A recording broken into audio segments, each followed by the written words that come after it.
కలుస్తాడో తెలీదు, ఎందుకు బీజేపీతో కలుస్తాడో తెలీదు, ఎందుకు జనసేనతో కలుస్తాడో తెలీదు. ఒకరోజేమో పోయి కాంగ్రెస్ అని సంకెత్తుతాడు, ఒకరోజేమో బీజేపీ అని సంకెత్తుతాడు.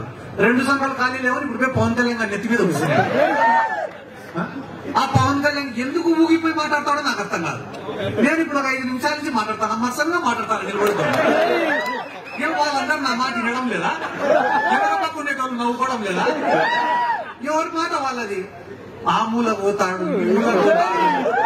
నాకే భయం అవుతాను అప్పుడప్పుడు స్టేజ్ నుంచి కింద పోతాడు. ఏందా ఈ పంచాయతీ ఎంత అర్థం కాలే నాకు. ఎందుకు ఇవన్నీ కూడా చెప్తాను అంటే మీరు కూడా అందరూ గుర్తు పెట్టుకోండి, మోసగానికి నాయకుడికి మధ్యన ఉండేటటువంటి తేడా ఏందనేది ఆలోచన చేయండి.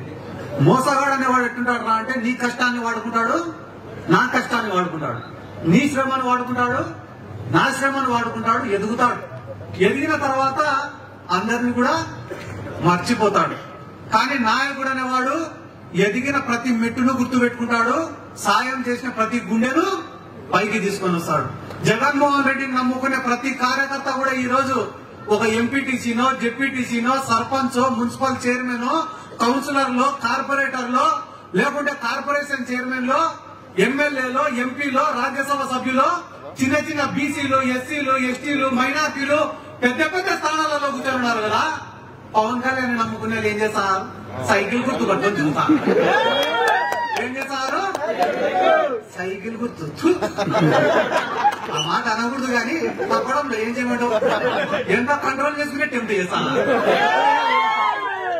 నేను అడిగేది మళ్ళా వాస్తవమా కదా అని ఆలోచించమని మాత్రమే నేను చెప్తానా. వైసీపీ చెప్పేది వినండి, తెలుగుదేశం వాడు చెప్పేది వినండి, జనసేన వాడు చెప్పేది వినండి.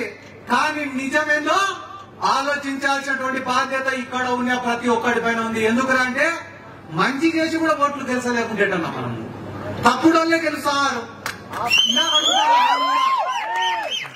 స్టేజ్ పైకి ఎక్కిన వాళ్ళందరినీ 2 నిమిషాలు మాట్లాడు, 2 నిమిషాలు మాట్లాడు, 2 నిమిషాలు మాట్లాడంటే 2 నిమిషాలు మాట్లాడడానికి మేముండే తెలుగుదేశంలోనా? తెలుగుదేశం వాడు ఏం చేయలే కాబట్టి 1 నిమిషంలో మాట్లాడి వెళ్ళిపోవచ్చు. ఎందుకంటే చెప్పుకునేదానికి ఏం లేవు. కానీ మేముండేది వైఎస్ఆర్ కాంగ్రెస్ పార్టీలోనా?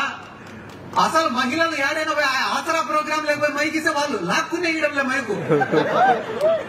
ఎందుకంటే నాకు తెలిసిండొచ్చు, తెలియకపోయినచ్చు. కానీ ప్రభుత్వం ద్వారా లబ్ధి పొందిన ప్రతి ఒక్కరికి తెలుసన్న జగన్మోహన్ రెడ్డి గారు చేసే సాయం ఏందనేది. 2,50,000 కోట్ల రూపాయలు ప్రజలకు ఇచ్చిన జగన్మోహన్ రెడ్డి గెలిచకుంటే ఏం చేశాడని గెలిచాడు సార్ చంద్రబాబు నాయుడు? ఏం చేశాడు చంద్రబాబు నాయుడు? మోసం చేసినాడు, మోసమే చేసినాడు చంద్రబాబు నాయుడు. అమరావతిలో రాజధాని కడతా అని చెప్పి భూములు కొట్టేసినాడు. నీరు చెట్టు కార్యక్రమాలు చేస్తా అని చెప్పి రోడ్లు వేయకుండా బిల్లు పెట్టుకొని తిన్నాడు.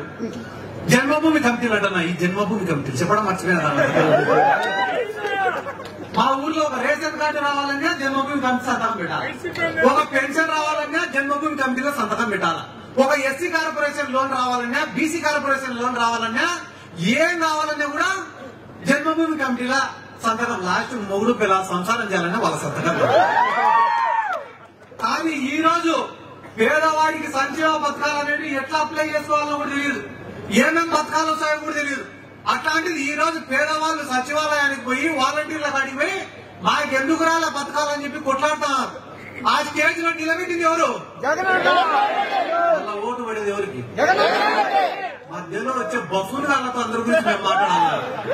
మధ్యలో వచ్చే బఫూన్ గాళ్ళ గురించి మేము మాట్లాడాలన్నారు. ఎవరన్నా ఒక్కొక్క